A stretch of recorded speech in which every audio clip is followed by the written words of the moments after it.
ನಮಸ್ಕಾರ ನಮ್ಮ ಕರುನಾಡ ಕುಟುಂಬಸ್ಥರಿಗೆ ನಾನು ನಿಮ್ಮ ಜರ್ನಲಿಸ್ಟ್ ಹನುಮಂತ ಇವಳೆ. ವೀಕ್ಷಕರೇ, ಎಪ್ಸ್ಟೀನ್ ಫೈಲ್ಸ್ ಅಂತಕ್ಕಂತ ಒಂದು ಕೇಸ್ ಇವತ್ತು ಏನಾಗ್ತದೆಪ್ಪ ಅಂದ್ರೆ ಜಗತ್ತಿನಾದ್ಯಂತ ದೊಡ್ಡ ಮಟ್ಟದಲ್ಲಿ ಚರ್ಚೆ ಆಗ್ತಾ ಇರ್ತಕ್ಕಂಥದ್ದು. ಅದಕ್ಕೆ ಸಂಬಂಧಪಟ್ಟಂತೆ ಕೆಲವೊಂದಿಷ್ಟು ಮಾಹಿತಿಗಳನ್ನು ಕೂಡ ನಾವು ಕಲೆ ಹಾಕಿರ್ತಕ್ಕಂಥದ್ದು. ಏನಪ್ಪಾ ಅದರಲ್ಲಿ ಯಾವೆಲ್ಲ ದೊಡ್ಡ ದೊಡ್ಡ ದಿಗ್ಗಜ ದೇಶಗಳ ದಿಗ್ಗಜರ ಹೆಸರುಗಳು ಕೇಳಿ ಬಂದಿರತಕ್ಕಂಥದ್ದು.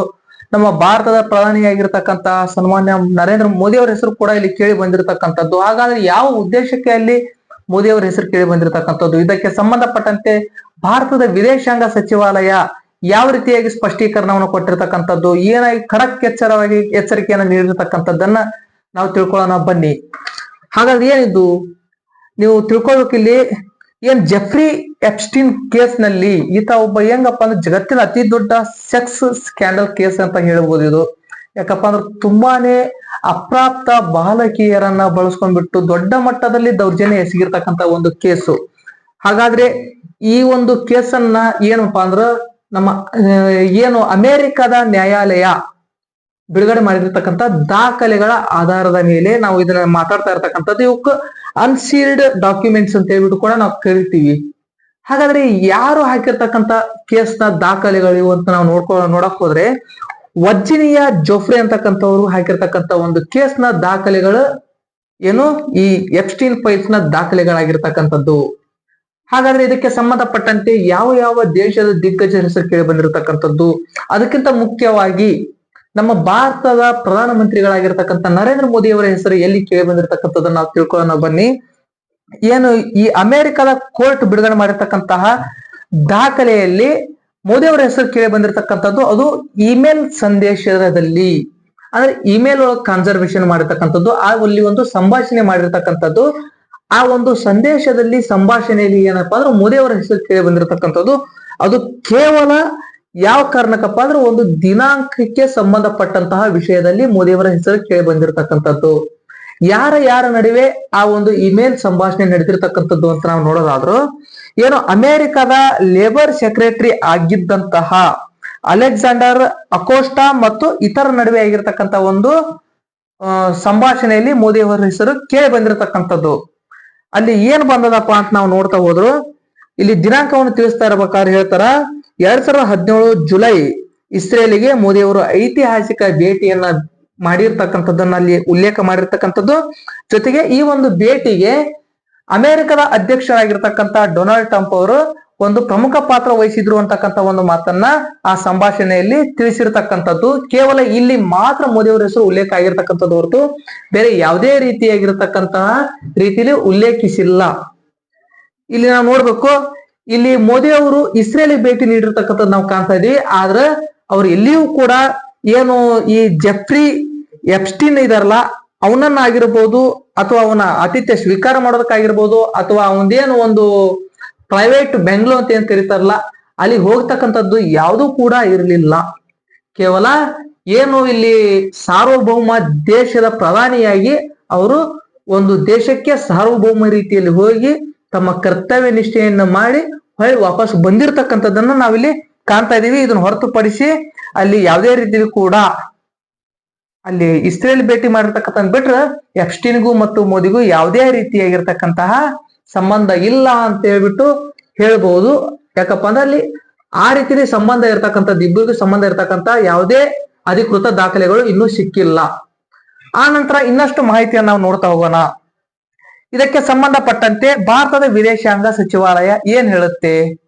ನಮ್ಮ ಭಾರತದ ವಿದೇಶಾಂಗ ಸಚಿವಾಲಯದ ವಕ್ತಾರರಾಗಿರ್ತಕ್ಕಂತಹ ರಣಧೀರ್ ಜೈಸ್ವಾಲ್ ಅವರು ಒಂದು ಮಾತನ್ನ ಹೇಳ್ತಾರ. ಏನ್ ಹೇಳ್ತಾರಪ್ಪ ಅಂದ್ರ ಇದು ಕೇವಲ ಕಸದ ಬುಟ್ಟಿಗೆ ಹಾಕುವಂತಹ ಸುದ್ದಿಯಾಗಿರತಕ್ಕಂಥದ್ದು. ಸೊ ಮೋದಿ ಅವರ ಹೆಸರನ್ನ ಈ ಕೇಸಿಗೆ ತಳಕ ಹಾಕ್ತಕ್ಕಂಥದ್ದು ಒಂದು ದುರುದ್ದೇಶ ಅಂತ ಹೇಳ್ಬಿಟ್ಟು ಏನು ವಿದೇಶಾಂಗ ಸಚಿವಾಲಯದ ವಕ್ತಾರರಾಗಿರ್ತಕ್ಕಂಥ ರಣಧೀರ್ ಜೈಸ್ವಾಲ್ ಅವರು ಹೇಳಿರ್ತಕ್ಕಂಥದ್ದು. ಇದು ಕೇವಲ ಟ್ರಾವೆಲ್ ಶೆಡ್ಯೂಲ್ ಬಗ್ಗೆ ಇರುವ ಉಲ್ಲೇಖ ಅಷ್ಟೇ. ಆದ್ರೆ ಸೋಷಿಯಲ್ ಮೀಡಿಯಾಗಳ ಒಳಗೆ ಏನ್ ಬರ್ತಾ ಇದಾವಲ್ಲ ಆ ರೂಮರ್ಸ್ ಗಳನ್ನ ನಂಬ್ಲಿಕ್ಕೆ ಹೋಗ್ಬೇಡಿ ಅಂತಕ್ಕಂಥ ಒಂದು ಮಾತನ್ನ ಏನ್ ಮಾಡಿದಾರಪ್ಪ ಅಂದ್ರ ಭಾರತದ ವಿದೇಶಾಂಗ ಸಚಿವಾಲಯದ ವಕ್ತಾರರು ತಿಳಿಸಿರ್ತಕ್ಕಂಥದ್ದು. ಆ ನಂತರ ಹಾಗಾದ್ರೆ ಜೆಫ್ರಿ ಎಪ್ಸ್ಟೀನ್ ಅಂದ್ರೆ ಯಾರು? ಈತ ಒಬ್ಬ ತುಂಬಾನೇ ರಾಕ್ಷಸ ರೀತಿಯಲ್ಲಿ ಇರ್ತಕ್ಕಂಥ ಮನುಷ್ಯ ಅಂತ ಹೇಳ್ಬಹುದು, ರಾಕ್ಷಸ ರೂಪದ ಮನುಷ್ಯ ಅಂತಾನೂ ಹೇಳ್ಬಹುದು. ಯಾಕಪ್ಪ ಅಂದ್ರ ಈತ ಒಬ್ಬ ಬಿಲಿಯನಿಯರ್ ಅಂತ ಹೇಳ್ಬಿಟ್ಟು ಗುರುತಿಸ್ಕೊಳ್ಳೋದು ಅಷ್ಟೇ ಅಲ್ಲ, ವಾಲ್ ಸ್ಟ್ರೀಟ್ ನ ದಿಗ್ಗಜನಾಗಿ ಕಂಡುಕೊಂಡಿರ್ತಕ್ಕಂಥದ್ದು. ತಾನು ಹಣಕಾಸು ಸಲಹೆಗಾರನಾಗಿ ಏನಪ್ಪಾ ಅಂದ್ರ ದೊಡ್ಡ ಮಟ್ಟದಲ್ಲಿ ಗುರುತಿಸ್ಕೊಂಡಿರ್ತಕ್ಕಂಥ ಈ ಜೆಫ್ರಿ ಎಪ್ಸ್ಟೀನ್ ಏನಾಗ್ತಾನಪ್ಪ ಅಂದ್ರ 2005ರಲ್ಲಿ ಅಪ್ರಾಪ್ತ ಬಾಲಕಿಯ ಮೇಲೆ ಲೈಂಗಿಕ ದೌರ್ಜನ್ಯ ಮಾಡಿರ್ತಕ್ಕಂಥ ಒಂದು ಆರೋಪದ ಮೇರೆಗೆ ಅರೆಸ್ಟ್ ಆಗ್ತಾನ. ಆದ್ರ ಈತ ತುಂಬಾನೇ ದೊಡ್ಡ ಮಟ್ಟದಲ್ಲಿ ಬೆಳೆದಿರತಕ್ಕಂಥ ವ್ಯಕ್ತಿ ಆಗಿರೋದ್ರಿಂದ ತನ್ನ ಇರ್ತಕ್ಕಂಥ ಒಂದು ಪ್ರಾಬಲ್ಯವನ್ನ ಪ್ರಭಾವಿತನವನ್ನ ಬಳಸಿ ಏನ್ ಮಾಡ್ತಾನಪ್ಪ ಅಂದ್ರ 2008ರಲ್ಲಿ ಒಂದು ಸೀಕ್ರೆಟ್ ಡೀಲ್ ಮಾಡ್ಕೊತಾನ ಅಂತಕ್ಕಂಥದ್ದು ಕೂಡ ಆರೋಪ ಕೇಳಿ ಬಂದಿರತಕ್ಕಂಥದ್ದು. ಸೊ ಅದಕ್ಕ ಸ್ವೀಟ್ ಹಾರ್ಟ್ ಡೀಲ್ ಅಂತ ಹೇಳ್ಬಿಟ್ಟು ಕೂಡ ಕರೀತಾರ. ಸೊ ಮುಂದುವರೆದು ಏನಾಗುತ್ತಪ್ಪ 2019ರಲ್ಲಿ ಮತ್ತೆ ಈ ವ್ಯಕ್ತಿ ಅರೆಸ್ಟ್ ಆಗ್ತಾನ. ಆ ನಂತರ ಅರೆಸ್ಟ್ ಆಗಿರತಕ್ಕಂತ ವ್ಯಕ್ತಿ ಏನಪ್ಪಾ ಅಂದ್ರು ಅಲ್ಲಿ ನಿಗೂಢವಾಗಿ ಸಾವನ್ನಪ್ತಾನ. ಕೆಲವೊಂದಿಷ್ಟು ಜನ ಇದು ಆತ್ಮಹತ್ಯೆ ಅಂತ ಹೇಳ್ಬಿಟ್ಟು ಹೇಳಿದ್ರು, ಇನ್ನು ಕೆಲವೊಂದಿಷ್ಟು ಜನ ಇಲ್ಲ ಇದು ದೊಡ್ಡ ದೊಡ್ಡ ಪ್ರಭಾವಿಗಳ ಹೆಸರು ಬರೋದ್ರಿಂದ ಅವನನ್ನು ಕೊಲೆ ಮಾಡಿದ್ರು ಅಂತಕ್ಕಂಥ ಒಂದು ಮಾತುಗಳನ್ನ ಹೇಳ್ತಾ ಇದಾರ. ಆದ್ರೆ ಆತನ ಸಾವು ಕೂಡ ನಿಜವಾಗ್ಲೂ ಕೂಡ ನಿಗೂಢವಾಗಿರತಕ್ಕಂಥದ್ದು. ಇದು ಕೊಲೆನೋ ಆತ್ಮಹತ್ಯೆನೋ ಅಂತ ಹೇಳ್ಬಿಟ್ಟು ಯಾರಿಗೂ ಕೂಡ ಅರ್ಥ ಆಗ್ಲಿಲ್ಲ. ಆಮೇಲೆ ಏನಾಗತ್ತಪ್ಪ ಅಂದ್ರ ಈತ ಒಂದು ಕೆರಿಬಿಯನ್ ಸಮುದ್ರದೊಳಗ ಒಂದು ಐಲ್ಯಾಂಡ್, ಸಮುದ್ರ ಮಧ್ಯದಲ್ಲಿ ಇರ್ತಕ್ಕಂಥಲ್ಲಿ ನಡುವ ಒಂದು ಐಲ್ಯಾಂಡ್ ಅನ್ನು ಕೊಂಡ್ಕೊಳ್ತಾನ. ಅಲ್ಲಿ ಅವನದೇ ಆಗಿರ್ತಕ್ಕಂಥ ಒಂದು ದೊಡ್ಡ ಬಂಗ್ಲೆಯನ್ನು ಹೊಂದಿರ್ತಾನ. ಆ ಬಂಗ್ಲೆ ಹೆಸರು ಬಂದ್ಬಿಟ್ಟು ಲಿಟಲ್ ಸೇಂಟ್ ಜೇಮ್ಸ್ ಅಂತಕ್ಕಂಥದ್ದು. ಅದಕ್ಕೂ ಜನರ ಎಲ್ಲ ಕರಿತಕ್ಕಂಥದ್ದು ಏನಪ್ಪಾ ಅಂದ್ರು ಬಿಡೋಫೈಲ್ ಐಲ್ಯಾಂಡ್ ಅಂತ ಹೇಳ್ಬಿಟ್ಟು ಕರಿತಾ ಇದ್ರು. ಬಿಡೋಫೈಲ್ ಐಲ್ಯಾಂಡ್ ಅಂತ ಹೇಳ್ಬಿಟ್ಟು.